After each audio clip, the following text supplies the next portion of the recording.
The Superman film series is widely regarded as one of the most essential film series in terms of comic book movies because really it was the first.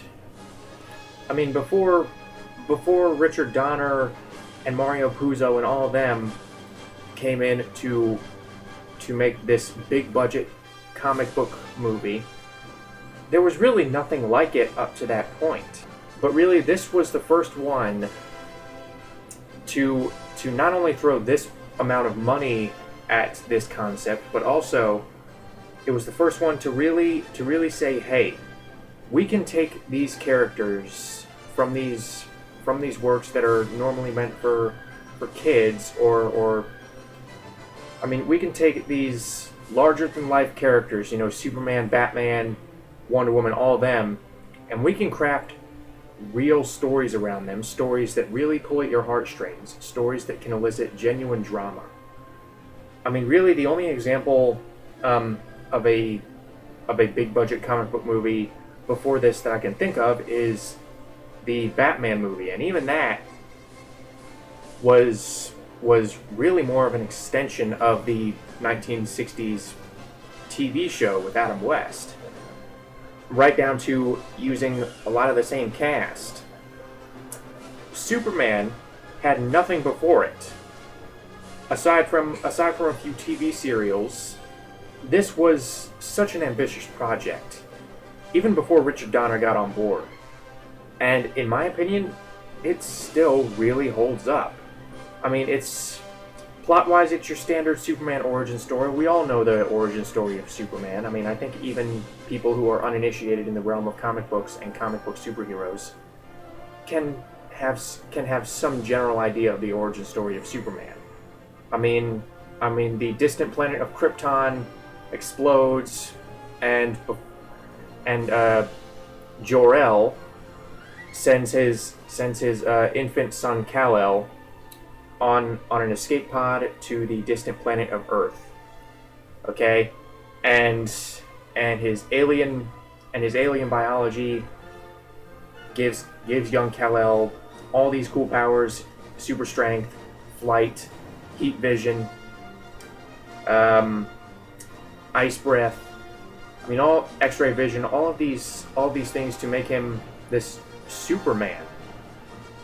He grows up and not only does he discover his origins, but he learns to use his powers for good, to fight for truth, justice, and the American way, while at the same time preserving his secret identity in the form of alias Clark Kent, a journalist working for the Daily Planet in Metropolis. And along the way, he meets fellow journalist Lois Lane and supervillain Lex Luthor, who does not want to give Superman a spotlight. I mean, he was the man of tomorrow until Superman showed up. So Lex Luthor, he wants fortune and glory. That's what he wants, and Superman has to stop him. So it's very standard. First of all, the cast. You have to mention the cast. This cast is fantastic. Because you have Marlon Brando as Jor-El. You have Gene Hackman as Lex Luthor. You have Ned Beatty as Lex Luthor's assistant. You have Glenn Ford as Jonathan Kent, Superman's earthly father figure. Alright. Margot Kidder as Lois Lane. Oddly enough, the studio really wanted a big-time Hollywood actor to play Superman. I mean, names are being tossed around like Robert Redford at one point was being considered to play Superman. Except Richard Donner said, no, I want to cast Christopher Reeve. And the studio said, well, Christopher Reeve is this newcomer. He's not a bankable star. In fact, Christopher Reeve was such an obscure name at the time that during the opening credits and in a lot of the promotional material for this movie, the main two names that are promoted were Marlon Brando's and Gene Hackman's. Because, like I said, no one had ever really attempted this kind of ambitious project. so they really had to market this in order to gain any marquee value. They really felt the need to market this as like, oh, we have Marlon Brando in our movie, we have Gene Hackman in our movie. Christopher Reeve, even in the opening credits, I think Christopher Reeve gets like third billing in the opening credits. So that's a little disappointing, but honestly, every single one of these cast members does a fantastic job. Christopher Reeve, I'm still convinced, is the perfect Superman. I mean, he is just so charming, so charismatic, and so genuine. I mean, every single righteous thing that comes out of his mouth, you really believe. I mean, one of the goals that Richard Donner and crew set out to accomplish during this movie is, you will believe a man can fly. They even put that on the poster. You will believe a man can fly. Not only did they accomplish that in terms of effects, but yeah, Christopher Reeve's Superman is just so believable and so likable and just so accomplished that he soars above every single other Superman that came before or has come since.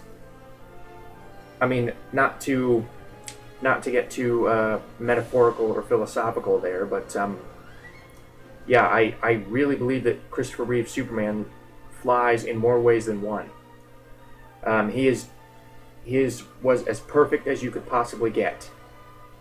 And let's see, Margot Kidder as Lois Lane. She has such a likable energy. She has really good chemistry with Christopher Reeve. She's klutzy. She's while at the same time she does maintain that degree of professionalism that you would expect in a journalist. Margot Kidder does a really good job as Lois Lane. Gene Hackman, I think this is one of the things that modern day fans might find to be a little dated, because Gene Hackman is very much your hammy, sneering bad guy. I mean, he's not exactly the Clancy Brown Lex Luthor from the Superman animated series. I mean, he really is just this kind of smug, laid back, cackling bad guy. But honestly, with the tone of this movie, I think it fits. And with Hackman, he never really goes too over the top. He always keeps some lid on it. I mean, yeah, he is goofy a lot of the time, but when he needs to be menacing, he can be menacing. Specifically when he pulls out the kryptonite. You do get the sense that Lex Luthor, this is Lex Luthor, albeit a very different version of him. He's still the conniving billionaire genius in this movie. So yeah, for the time, I thought Gene Hackman did a pretty good job. Would his version of Lex Luthor hold up today? I don't know, but fact of the matter is, he still did a pretty good job, as did Ned Beatty as his assistant. And Marlon Brando bringing such a sophisticated and noble grace to the role of Jor-El. I mean, he's not really in the movie that much, but not only does he make a very good and very soulful father figure for Kal-El, but also, like he said, he brings this real nobility to the role of Jor-El. They do such a good job of making it very heartbreaking and, for lack of a better term, significant when the planet Krypton blows up. Thanks in no small part to Jor-El's performance. Of course, you gotta mention Glenn Ford as Jonathan Kent. Again, really pushing the star power in this movie. You have this big actor who has appeared in a plethora of movies, mainly westerns. I mean, he's honestly one of the biggest western stars out there, even today. He's right up there with John Wayne. And you have him in a comic book movie. It almost doesn't even seem real. But in terms of performance, he is just as good as all the rest. I mean, he really brings that sort of fatherly wisdom to the part of Jonathan Kent, but in a different way than Marlon Brando does to the role of Jor-El. With Glenn Ford, you can definitely tell that it's a more down-to-earth type character. He's a bit more rugged. He's been around a bit. I mean, he's a hard-working man, and he, above all, understands the value of justice and responsibility, having been a farmer. And all this is accomplished by Glenn Ford with minimal screen time.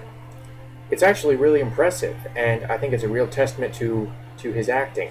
And even some of the minor players like Jackie Cooper, and again Ned Beatty, they even do a good job. I mean, there is not a single bad performance in this movie. I mean, maybe one of the extras if you really look hard enough, but for the most part, the acting remains fairly solid, and I think a large part of that has to do with the very sure-handed direction of director Richard Donner. I mean, Richard Donner, having directed so many good movies since Superman the movie, but before this, he was mainly known for TV. So it was virtually unheard of to place this enormous responsibility on the shoulders of this TV director. But he sure stepped up to the plate. I mean, Richard Donner, he more than earned his keep in terms of how he directed this movie, because, like I said, it's very confident. It's very assured. I mean, you can definitely tell by the performances and the way that the movie is shot, the way it's told. You can definitely tell that this is a guy who knows what he's doing.